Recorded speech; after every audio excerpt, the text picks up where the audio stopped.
Hello friends, स्वागत है आपका अपने ऑनलाइन क्लासेस के अंदर। बढ़ते हैं हमारे अगले क्वेश्चन की तरफ। What do you mean by the shares? बहुत इंटरेस्टिंग क्वेश्चन है आप सबका थियोरेटिकल पार्ट। शेयर्स का मतलब क्या होता है, इसके टाइप्स कितने होते हैं, डिमेरिट्स और डीमेरिट्स क्या होते हैं, डिटेल्स डिस्कस करना है। वो equity share, preference shares, debentures, सबके बारे में हम इसी क्वेश्चन के अंदर डिस्कस कर लेंगे। तो स्टार्ट करते हैं इस क्वेश्चन को। Equity shares are the main source of the finance of the firm. Firm का main source of finance equity share ही होता है। It is issue to the general public. General public को इशू करता है equity share. Holders do not enjoy any preferential right. कोई भी preferential right नहीं होता है इनके पास, ना तो कैपिटल का ना फिर डिविडेंड का। They are entitled to residual income of the company. Company की जो इनकम बच जाती है उसके अंदर ही वो पार्टिसिपेट कर पाते हैं। But they enjoy the right to control the affairs of the business. Business के सारे अफेयर्स को वो कंट्रोल कर सकते हैं। And all the share holders collectively are the owners of the company. और सारे शेयर होल्डर्स को अगर मिला दें तो वो सारे लोग क्या बन जाते हैं, ओनर्स बन जाते हैं कंपनी के। Features of the equity shares. Equity shares के क्या फीचर्स हैं? The main features of the equity shares are, कुछ मेन फीचर्स है हमारे इक्विटी शेयर्स के, क्या क्या हैं? They are the permanent in the nature. एक तो वो परमानेंट होता है नेचर के अंदर। Equity share holders are the actual owners of the company. Company के एक्चुअल ओनर्स होते हैं। And they bear the highest risk. और सबसे ज्यादा रिस्क को वो बियर अप करते हैं। Equity shares are transferable. वो ट्रांसफरेबल होते हैं। That is the ownership of the equity shares can be transfer with और without the consideration to the other person. बिना किसी कंसिडरेशन के वो चीजें को ट्रांसमिशन कर देते हैं। Dividend payable to the equity share holders is an appropriation of the profit. जो भी डिविडेंड पे करा जाता है इक्विटी शेयर होल्डर्स को, वो बेसिकली प्रपोर्शन ही है हमारे प्रॉफिट्स का ही। Equity share holders do not get fix rate of dividend. इनके पास कोई भी फिक्स रेट ऑफ डिविडेंड नहीं होता है। Equity share holders have a right to control the affairs of the company. Company के अफेयर्स को कंट्रोल करने का पूरा राइट किसके पास होता है? इक्विटी शेयर होल्डर्स के पास ही होता है। The liabilities of the equity shareholders is limited to the extent of their investment. अपने इन्वेस्टमेंट के एक्सटेंट तक उनकी लायबिलिटी एकदम फिक्स्ड होती है। Advantages of equity. इक्विटी के क्या एडवांटेजेस हैं? तो shares equities are among the most important source of capital. सबसे इंपॉर्टेंट सोर्स ऑफ कैपिटल ये बन जाते हैं। Have the certain advantages which are mentioned below. और कुछ एडवांटेजेस भी इनके यहाँ पे हैं जो कि हमने यहाँ पे मेंशन कर रखे हैं। सबसे पहला है इक्विटी शेयर्स बहुत ज्यादा लिक्विड होते हैं और इजीली इनको कैपिटल मार्केट में बेचा जा सकता है। हाई प्रॉफिट्स अर्न करे जा सकता है। डिविडेंड्स के साथ डिविडेंड रेट भी इनका बहुत ज्यादा होता है। इक्विटी शेयर होल्डर्स के पास राइट होता है पूरा कंट्रोल करने का, मैनेजमेंट जो भी है कंपनी का उसके ऊपर। Equity share holders get the benefit of two ways. दो तरीके से उनको बेनिफिट मिलता है। Yearly dividend and appreciation the value of their investment. Yearly एक तो डिविडेंड मिलता है और एप्रिसिएशन मिलता है इनको अपने इन्वेस्टमेंट्स के ऊपर। Advantages from the company point of view. अगर कंपनी के पॉइंट ऑफ व्यू की अगर हम बात करें, they are the permanent source of capital. वो परमानेंट सोर्स ऑफ कैपिटल होते हैं। And do not involve any repayment liability. कोई भी रीपेमेंट लायबिलिटी यहाँ पे इन्वॉल्व नहीं होती है। They do not have any obligations regarding the payment of the dividend. Dividend की पेमेंट के रिगार्डिंग कोई भी ऑब्लिगेशंस यहाँ पे नहीं होता है। Larger equity capital base increases the credit worthiness of the company among the creditors and investor. Larger अगर कैपिटल बेस होगा तो अच्छी ज्यादा क्रेडिटेबिलिटी उनके पास बहुत अच्छी मिल जाएगी। Disadvantages of the equity shares. Equity shares के क्या डिसएडवांटेजेस हैं? Despite their many advantages, equity shares suffer from the certain limitations. कुछ ना कुछ लिमिटेशंस भी हैं यहाँ पे। These are disadvantages. देख लेते हैं शेयर होल्डर्स के पॉइंट ऑफ व्यू के ऊपर। Equity share holders gets the dividend only if they remains any profit after the debenture interest. Interest के बाद, टैक्स के बाद, प्रेफरेंस शेयर्स डिविडेंड के बाद अगर कोई प्रॉफिट बचता है तो उसमें उनका डिवीजन करा जाता है। तो डिविडेंड बेसिकली अनसर्टेन होता है पूरे ईयर के अंदर। तो equity shares are scattered and unorganised and hence they are unable to exercise an effective control. कोई भी इफेक्टिव कंट्रोल को वो एक्सरसाइज नहीं कर पाते हैं अपने।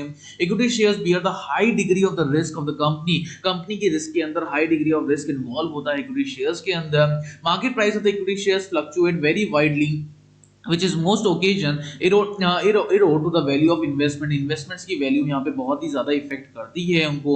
issue of the fresh shares reduces the earning of the existing shareholder। existing shareholders की earnings भी इससे कम होती जाती है।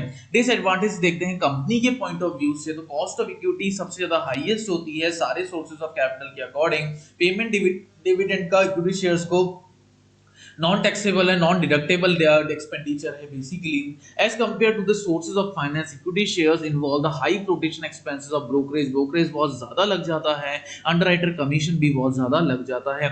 Different types of equity shares, equity issues कितने तरीके के होते हैं?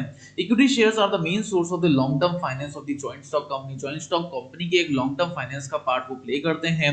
It is issued by the company to the general public, ये जनरल पब्लिक के थ्रू इशूड है कंपनी के अकॉर्डिंग। इक्विटी शेयर्स में भी issued by a company in different ways, बहुत अलग अलग तरीके से करते हैं ये। But in all the cases the actual cash inflow में not be arises, actual cash का इनफ्लो अराइज होता ही नहीं है। The different types of the equity shares issued have been discussed below. क्या कि कैसे कैसे इशू कर सकते हैं? सबसे पहले बात करते हैं नई इशू की। नई इशू का मतलब क्या है? जब कंपनी अपना प्रोस्पेक्टस निकालती है जनरल पब्लिक के लिए अपने शेयर्स को सब्सक्राइब करने के लिए, ये बेसिकली पैसे को कलेक्ट करने का ऑप्शन है इंस्टॉलमेंट के अंदर, चाहे वो ऐसे अलॉटमेंट हो गया या फिर कॉल्स हो गया। प्रोस्पेक्टस जो भी कंटेन है डिटेल्स रिगार्डिंग द पेमेंट और amount of the money, payments, allotment and calls, कितना पैसा आएगा, अमाउंट ऑफ पेमेंट कितना इन्वॉल्व होगा अलॉटमेंट्स और कॉल्स के ऊपर। The company can offer to the public up to its authorised capital, authorised capital को वो परमिट कर सकती है। Right issue requires the filing the prospectus with the registrar of the company, company के registrar के अंदर ये सारी इंफॉर्मेशन फाइल्ड रहती है with the security of the and the exchange board of India through the eligible registered merchant bankers। कोई ना कोई registered merchant bankers भी इसके अंदर इन्वॉल्व हो जाते हैं। Bonus issue, bonus is the general sense means getting something extra in addition to the normal, कुछ ना कुछ एक्स्ट्रा लेना किसी भी नॉर्मल सिचुएशन से, उसी को हम बोनस बोलते हैं। In business the bonus shares are the shares issued free of cost. Bonus shares वो शेयर्स होते हैं जिनको हम फ्री ऑफ कॉस्ट इशू कर सकते हैं by the company to its existing share holder, company के थ्रू कोई भी एग्जिस्टिंग शेयर होल्डर को इन्वॉल्व करते हुए। As per the SEBI guidelines, if the company has a sufficient profits, अगर कंपनी के पास अच्छे खासे प्रॉफिट्स या रिजर्व्स हैं, वो अपने बोनस शेयर्स को इशू कर सकती है एग्जिस्टिंग शेयर होल्डर्स के according proportion to the number of equity shares, equity shares के नंबर ऑफ अलॉटमेंट के साथ साथ। Bonus shares can be issued only if the articles of association of the company permits it to do so. Bonus shares तब issue करे जाते हैं जब articles prescribe कर दे बोनस शेयर्स को इशू करने के लिए। एडवांटेजेस देखते हैं बोनस के क्या क्या हैं। From the company's point of view, the bonus shares do not involve the outflow of the cash. Bonus shares से outflow नहीं होता है कैश का। Will not affect the liquidity position of the company. Company की liquidity position इससे affect होती ही नहीं है। Shareholders on the other hand get the bonus shares free of cost. Shareholders को बहुत easily bonus shares मिल जाते हैं free of cost के अंदर। Their stake in the company is increasing. उनका कंपनी के अंदर जो शेयर होल्डिंग है वो बढ़ जाता है। Disadvantages of bonus issue. Issue of the bonus share decreases the existing rate of return. Existing rate of return बहुत ज्यादा कम हो जाता है। Thereby reduces the market price of the shares of the company. Company का जो market price है, जो share है, वो भी reduce हो जाता है। The issue of the bonus share decreases the earning per share. Earning per share भी इससे कम होना start हो जाता है। Right issue. According to section 81 of the Companies Act 1956 के according right issue is a subsequent issue of the shares। जब shares को हम subsequent issue करते हैं by the existing company to its existing shareholder, existing company के साथ existing shareholder के साथ in the proportion of their holding, अपनी holding के proportion के according। Right shares can be issued by a company only if the articles of association of the company permit। जब तक articles of association permit करता है तब तक ये right shares का कार्यक्रम चलता रहता है। Right shares are generally offered to the existing shareholder at the price below the current market price। एक below price आ जाती है हमारी current market price के according, that is at the concessional rate। एक concessional rate के ऊपर सारी चीजें चलती हैं। and they have the option either to exercise the right or to sell the right to another person। इनके पास right मिल जाता है किस तरीके से sell करना है किसी भी चीज को। issue of right shares is governed by the guidelines of SEBI। SEBI के guidelines के according ये govern करी जाती है and the central government के through। Right shares provided some mandatory benefits to the existing shareholder। existing shareholder के अंदर भी कोई ना कोई benefits होते हैं as they get the shares at the concessional rate, because concessional rate में उनको shares मिल जाते हैं। ये उनको हम value of right can be computed as value of right कैसे compute करा जाता है? कम right market shares, market price of the shares minus issue price of the shares divided by total number of shares plus 1। इन सब चीजों से अपन market price को बहुत easily calculate कर सकते हैं। एडवांटेजेस देखते हैं राइट शेयर्स के। राइट इशू के एडवांटेजेस क्या क्या हैं? तो right issue do not affect the controlling power of the existing share holder. Existing share holder की कंट्रोलिंग पावर को इन्फ्लुएंस करते ही नहीं है। Floating cost, brokerage and the commission expenses are not incurred by the company. Company जो भी floating cost है, expenses है, वो इंकर करती है unlike in the public issue या फिर पब्लिक इशू के कार्यक्रम के साथ। Share holders get some monetary benefits as the shares are issued to them at the concession rate. Concession rate के अंदर शेयर्स को इशू करते हैं वो लोग। डिसएडवांटेज एडवांटेजेस देखते हैं राइट इशू के। डिसएडवांटेजेस क्या हैं? If the share holder fails to exercise his rights with the stipulated time, अगर स्टिपुलेटेड टाइम में वो अपने राइट्स को एंजॉय नहीं कर पाते हैं, हिज वेल्थ विल डिक्लाइन, उनकी वेल्थ धीरे-धीरे खत्म होना स्टार्ट हो जाती है। The company loses the cash as the shares are issued at the concession rate, company lose कर देती है कैश को मेंटेन करने में बिकॉज़ शेयर होल्डर्स इन्वेस्ट नहीं कर पाते सारे। Sweat issue, according to section 79A of the Companies Act 1956 के according, shares issued by the company to its employees और द डायरेक्टर्स एट डिस्काउंट और for the consideration other than cash are known as the sweat issue. उन्हीं को हम क्या बोलते हैं? Sweat equity shares बोलते हैं। The purpose of the sweat issue is to retain the intellectual property को रिटेन करना and know how of the company, और कंपनी के नो हाउ को देखना। Sweat issue can be made if the authorise in the general meeting, और general meeting के अंदर authorised है बाय द स्पेशल रेजोल्यूशन के according. It is also governed by the issue of sweat equity regulation 2002 of the SEBI, sweat equity regulations भी हम file up कर सकते हैं 2002 के अकॉर्डिंग। एडवांटेजेस देखते हैं स्वेट इक्विटी शेयर्स के। तो sweat equity shares can not be transfer, 3 साल के अंदर अंदर वो ट्रांसफर नहीं हो सकते। It does not involve the floating cost of brokerage, ना कोई फ्लोटिंग कॉस्ट ना कोई ब्रोकरेज के अंदर इन्वॉल्व होता है।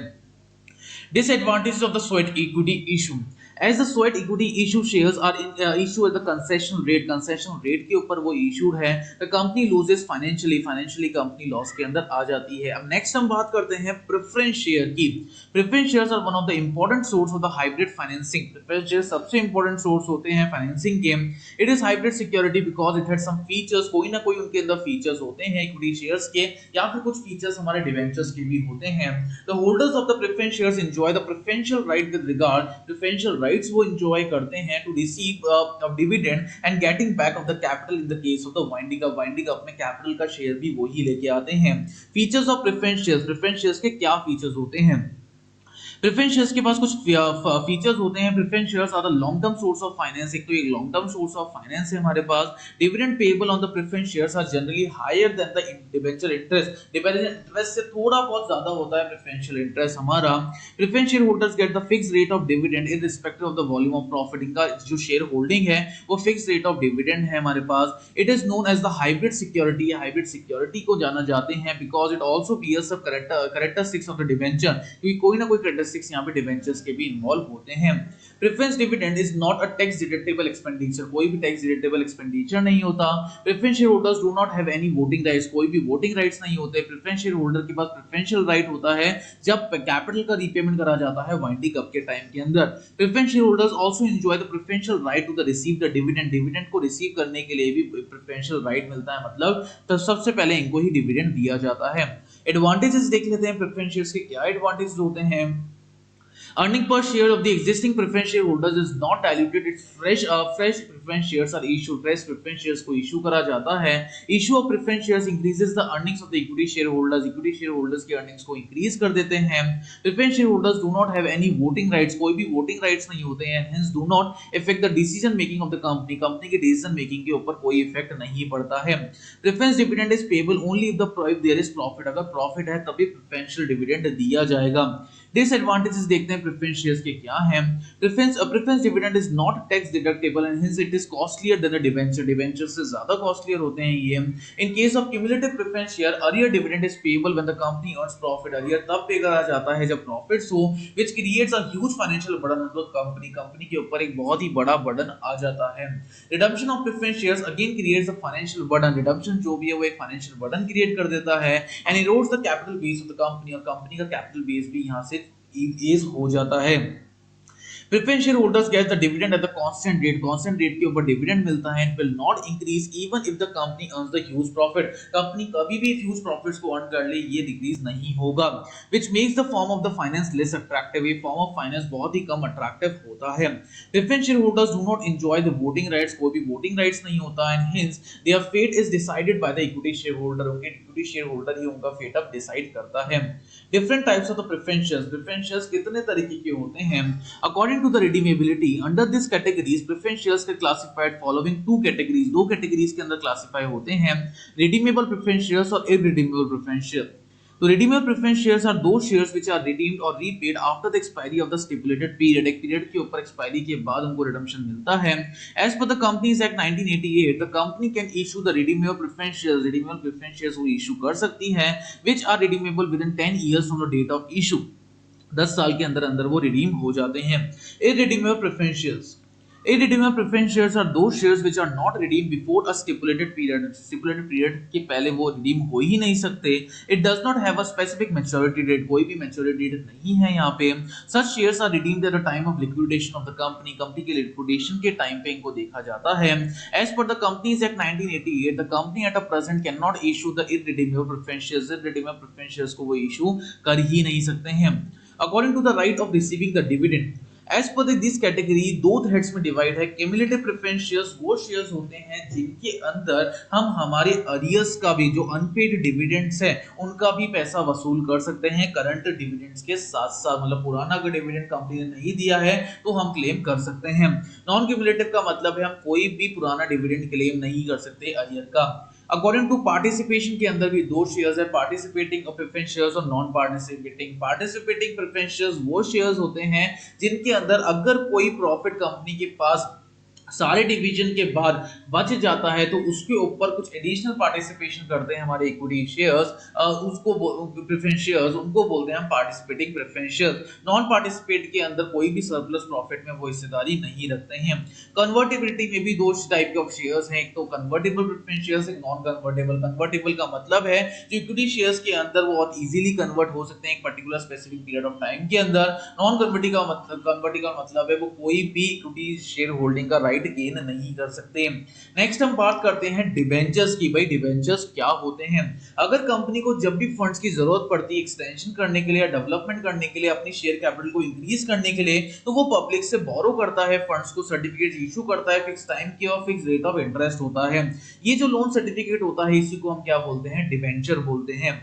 Debenture are offered for the public for the subscription in the same way as the equity share. ये बेसिकली सब्सक्रिप्शन की तरह जैसे इक्विटी शेयर्स के अंदर होता है वैसे ही होता है इसका कार्यक्रम. Debenture issue under common seal of the company. Company की कॉमन सील के अंदर इनको इशू करा जाता है. Acknowledgement the receipt of the money. Acknowledgement या रिसिप्ट हो गए किसी भी पैसों की. Four features of debenture. Debentures के क्या फीचर्स हैं? तो important features of debentures are debenture holder are the creditors of the company. Creditors हैं कंपनी के, carrying the fix rate of interest, जहां पे एक फिक्स रेट ऑफ इंटरेस्ट हम कैरी आउट करते हैं. Debenture is redeemed after a fix period of time. Fix period of time के बाद इनको रिडीम कर दिया जाता है. डिबेंचर्स में भी ईदर सिक्योर्ड और अनसिक्योर्ड. डिबेंचर सिक्योर्ड भी हो सकते हैं, अनसिक्योर्ड भी हो सकते हैं. Interest payable on the debentures is a charge against the profit and hence it is tax deductible expenditure. ये टैक्स डिडक्टेबल एक्सपेंडिचर माना जाता है. Debenture holder do not enjoy any voting rights. कोई भी वोटिंग राइट्स एंजॉय नहीं कर पाते हैं. Interest on debenture is payable even if there is loss. अगर कोई लॉस भी होता है तब भी इंटरेस्ट का पेमेंट देना पड़ेगा. एडवांटेजेस देखते हैं डिबेंचर्स के क्या हैं. तो following are some of the advantages of debentures. क्या क्या है? Issue of debentures not result in the dilution of the interest of equity shares. Equity shares का जो इंटरेस्ट है वो डाइल्यूट नहीं होता है. Interest of debenture tax deductible expenditure है, मतलब टैक्स यहाँ पे बच जाता है. कॉस्ट ऑफ डिबेंचर बहुत कम होता है इक्विटी शेयर्स और प्रेफरेंस शेयर्स से. इशू ऑफ डिबेंचर्स बहुत इन्फ्लेशन के टाइम पे हम कई बार इशू कर सकते हैं. Interest of debenture is payable even there is loss for debentures holder bear no risk. अगर लॉस भी हो तब भी कोई रिस्क हम बियर कर पाए उसके लिए इशू करा जाता है. डिसएडवांटेजेस देखते हैं डिबेंचर्स के. Following are the disadvantages of the debentures. Payment of the interest on debentures is obligatory and hence it burdens the if the company incurs losses. जब कंपनी को नुकसान होता है तो बर्डन पड़ता है इसका ऊपर. Debentures are issued to trade on the equity but too much dependence on the debentures increases the financial risk. Financial risk इसके अंदर बढ़ जाती है. Redemption of debentures involve the larger amount of cash outflow. Cash outflow का amount बहुत बड़ा हो जाता है. During the depression the profit of the company goes on declining. Depression के टाइम पे प्रॉफिट गिरता रहता है and it becomes difficult for the company to pay interest. Interest पे करना एक तरीके से डिफिकल्टी हो जाता है. Different types of debentures. Debentures अलग अलग टाइप के होते हैं. ऑर्डिनरी डिबेंचर्स जब इशू करा जाता है किसी भी एसेट्स को मॉर्गेज रखते हुए, ये बेसिकली अनसिक्योर्ड होता है. मॉर्गेज डिबेंचर्स बेसिकली एसेट को रिकवर डिबेंचर होल्डर यहाँ पे रिकवर कर सकते हैं एसेट को बेच के भी पैसा। नॉन कन्वर्टेबल जिनको हम कभी भी इक्विटी शेयर्स के अंदर कन्वर्ट नहीं कर सकते, पार्शली कन्वर्टेबल कुछ कर सकते हैं कुछ नहीं कर सकते हैं कन्वर्ट हमारे, फुल्ली कन्वर्टेबल पूरे के पूरे कन्वर्ट हो सकते हैं हमारे एक पर्टिकुलर पीरियड के अंदर इक्विटी शेयर्स के अंदर। रिडीमेबल मतलब एक टाइम के बाद उनका पैसा हम एक टाइम के बाद चुका देंगे वापस। इरिडीमेबल मतलब जब तक कंपनी की वाइंडिंग अप नहीं आती जब तक कोई भी पैसा नहीं चुकेगा।